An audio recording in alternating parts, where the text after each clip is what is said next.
ജനാധിപത്യം വേണ്ട, രാജഭരണം മതി എന്ന് മുറവിളി കൂട്ടുന്ന ജനങ്ങൾ. രാജാവിന്റെ തിരിച്ചുവരവിനായി നാടെങ്ങും കത്തിപ്പടരുന്ന പ്രതിഷേധവും പ്രക്ഷോഭങ്ങളും. സംഭവം നേപ്പാളിലാണ്. കേൾക്കുമ്പോൾ വിചിത്രമെന്ന് തോന്നാമെങ്കിലും രാജഭരണം വേണമെന്നും ഹിന്ദു രാഷ്ട്രം പ്രഖ്യാപിക്കണമെന്നും ആവശ്യപ്പെട്ട് ആയിരങ്ങളാണ് നേപ്പാളിന്റെ നിരത്തുകളിൽ ഇറങ്ങുന്നത്. രാജവാഴ്ച തിരികെ വേണമെന്നാവശ്യപ്പെട്ട് കഴിഞ്ഞ കുറച്ചു വർഷങ്ങളായി ഒരു വിഭാഗം ജനങ്ങളുടെ പ്രതിഷേധം കാണുകയാണ് നേപ്പാൾ. കഴിഞ്ഞ വർഷം മാർച്ചിൽ ഈ പ്രക്ഷോഭങ്ങൾക്ക് പുതിയൊരു തലം തന്നെ കൈവന്നു.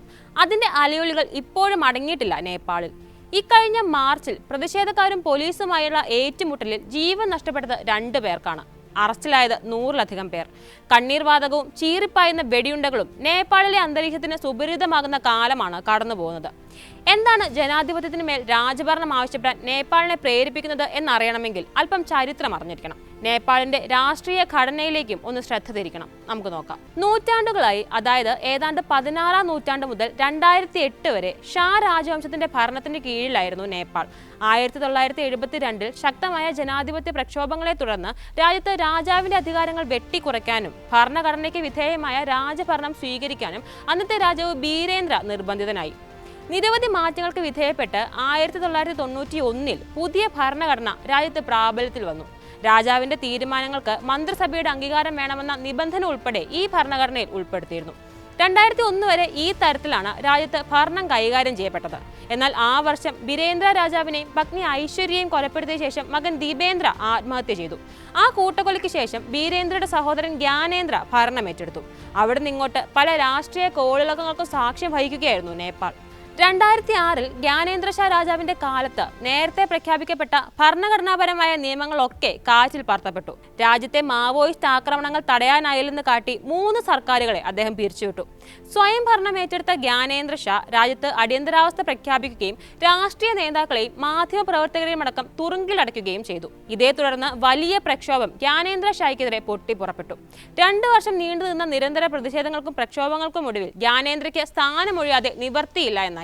ഒടുവിൽ 2008-ൽ രാജഭരണം തിരസ്കരിക്കുന്ന ബില്ല് പാർലമെന്റ് പാസാക്കി.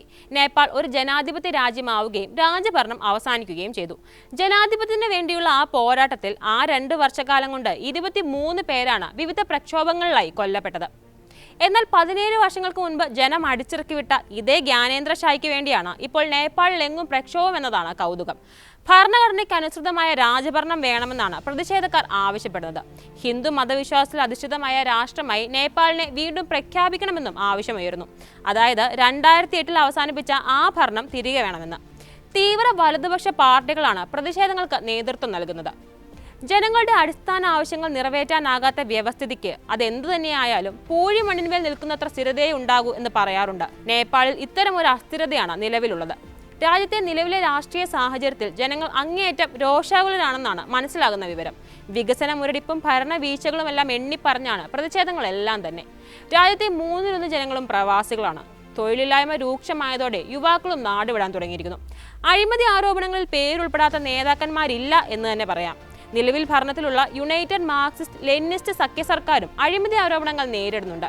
2008 മുതൽ 13 സർക്കാരുകളാണ് നേപ്പാളിനെ ഭരിച്ചത്. ഈ സർക്കാരുകളെല്ലാം തന്നെ അഴിമതിയിൽ പേര് കേട്ടവരുമായിരുന്നു. സർക്കാരുകൾ മാറി മാറി വന്നതോടെ പ്രമുഖ പാർട്ടികളോടൊക്കെ മുഖം തിരിക്കുകയാണ് ജനം. അടുത്തിടെ നടന്ന തെരഞ്ഞെടുപ്പുകളിലെല്ലാം അത് വ്യക്തവുമായിരുന്നു. കാഠ്മണ്ഡുവിൽ പ്രധാന നേതാക്കളെ എല്ലാം കടത്തിവെട്ടി സ്വതന്ത്ര സ്ഥാനാർത്ഥിയായ ഒരു റാപ്പർ അധികാരം പിടിച്ചത് ഇതിന് ഉത്തമ ഉദാഹരണമാണ്. ഈ അടുത്തിടെ രൂപം കൊണ്ട രാഷ്ട്രീയ സ്വതന്ത്ര പാർട്ടി അഥവാ RSPക്ക് പൊതു തെരഞ്ഞെടുപ്പിൽ ലഭിച്ച സീറ്റുകളും കാറ്റ് മാറി വീശുന്നതിന്റെ ലക്ഷണമായി കണക്കാക്കാം. നിലവിൽ രാജ്യത്തെ 4ാമത്തെ വലിയ പാർട്ടിയാണ് RSP. സർക്കാരുകൾ പൂർണ്ണമായ വിശ്വാസം നഷ്ടപ്പെട്ടതുകൊണ്ട് തന്നെയാണ് രാജഭരണം തിരികെ വരണമെന്ന വികാരം രാജ്യത്ത് ശക്തമാകുന്നത്. തീവ്ര ഹിന്ദുത്വ പാർട്ടിയായ രാഷ്ട്രീയ പ്രജാതന്ത്ര പാർട്ടി ഈ വികാരത്തെ കാര്യമായി തന്നെ മുതലെടുക്കുന്നുമുണ്ട്. ഈ മാർച്ചിൽ ഇവർ നേതൃത്വം നൽകിയ പ്രക്ഷോഭങ്ങളിലാണ് കനത്ത അക്രമം അരങ്ങേറിയത്. ഇനി രാജവാഴ്ച തിരികെ വേണമെന്ന ഒരു വിഭാഗം ജനതയുടെ ആവശ്യത്തിന് പിന്നിൽ ജ്ഞാനേന്ദ്ര ഷായ്ക്കുള്ള പങ്കും തള്ളിക്കളയാനാകില്ല. കഴിഞ്ഞ മാസം നേപ്പാളിന്റെ ഡെമോക്രസി ദിനത്തിൽ രാജ്യത്തെ സംരക്ഷിക്കാനും ഐക്യം പുനഃസ്ഥാപിക്കാനും തനിക്ക് ജനപിന്തുണ വേണമെന്ന് അറിയിച്ച് ഇദ്ദേഹം ഒരു വീഡിയോ സന്ദേശം പുറത്തിറക്കിയിരുന്നു. അതിൽ നിലവിലെ സഖ്യ സർക്കാരിന്റെ എല്ലാ പോരായ്മകളും അദ്ദേഹം തുറന്നു കാട്ടുകയും ചെയ്തു. നേപ്പാളിന്റെ പഴയ പ്രതാപം തിരികെ കൊണ്ടുവരാൻ ഇനിയൊരു സർക്കാരിനും കഴിയില്ല എന്ന തരത്തിലായിരുന്നു ജ്ഞാനേന്ദ്രയുടെ സംസാരം. അധികാരം തിരിച്ചുപിടിക്കാൻ 18ാമത്തെ അടവും പ്രയോഗിച്ച പോലെ. അത് ഫലിച്ചു എന്ന് മാത്രമല്ല, ഈ വീഡിയോയ്ക്ക് വലിയ സ്വീകാര്യതയും ലഭിച്ചു. പിന്നാലെ വടക്കൻ നേപ്പാളിൽ നിന്ന് മടങ്ങും വഴി കാഠ്മണ്ഡു വിമാനത്താവളത്തിൽ 1000-ഓളം ആളുകളാണ് ഇദ്ദേഹത്തിന് പിന്തുണ അർപ്പിച്ച് എത്തിയത്. രാജാവ് മടങ്ങിവരൂ, നേപ്പാളിനെ രക്ഷിക്കൂ എന്നതായിരുന്നു ജനങ്ങൾ ഉയർത്തിയ മുദ്രാവാക്യം. എന്നാൽ എത്രയൊക്കെ തന്ത്രങ്ങൾ പയറ്റിയാലും നേപ്പാളിൽ രാജഭരണം തിരികെ വരില്ലെന്ന് ഭരണ പ്രതിപക്ഷ പാർട്ടികൾ ഉറപ്പിച്ചു പറഞ്ഞിട്ടുണ്ട്. ജ്ഞാനേന്ദ്രയ്ക്ക് അധികാരം വേണമെങ്കിൽ ഒരു പാർട്ടി രൂപീകരിച്ച് തെരഞ്ഞെടുപ്പിൽ മത്സരിക്കട്ടെ എന്നായിരുന്നു ഭരണപക്ഷത്തുള്ള നേപ്പാളി കോൺഗ്രസിലെ നേതാവും മുൻ പ്രധാനമന്ത്രിയുമായ ഷേർ ബഹാദൂർ ദുയേബയുടെ പ്രതികരണം. നേപ്പാളിന്റെ പുരോഗതിക്ക് തടസ്സം നിൽക്കുന്നവർക്ക് നേരെ കണ്ണടക്കില്ലെന്ന് നിലവിലെ പ്രധാനമന്ത്രി KP ശർമ്മ ഒലിയും മുന്നറിയിപ്പ് നൽകിയിട്ടുണ്ട്. എന്തായാലും രാജഭരണം വേണമെന്ന ജനങ്ങളുടെ ആവശ്യങ്ങൾക്ക് പിന്നിൽ സർക്കാരുകളുടെ വീഴ്ചയാണെങ്കിൽ അത് അടിയന്തരമായി പരിഹരിക്കുകയാണ് വേണ്ടതെന്നാണ് രാഷ്ട്രീയ നിരീക്ഷകർ ചൂണ്ടിക്കാട്ടുന്നത്. രാഷ്ട്രീയ പോരായ്മകൾക്ക് പരിഹാരം രാജഭരണമല്ല എന്ന ഓർമ്മപ്പെടുത്തലും ഇതിനോടൊപ്പം തന്നെ മുഴങ്ങിക്കേൾക്കുന്നുണ്ട്.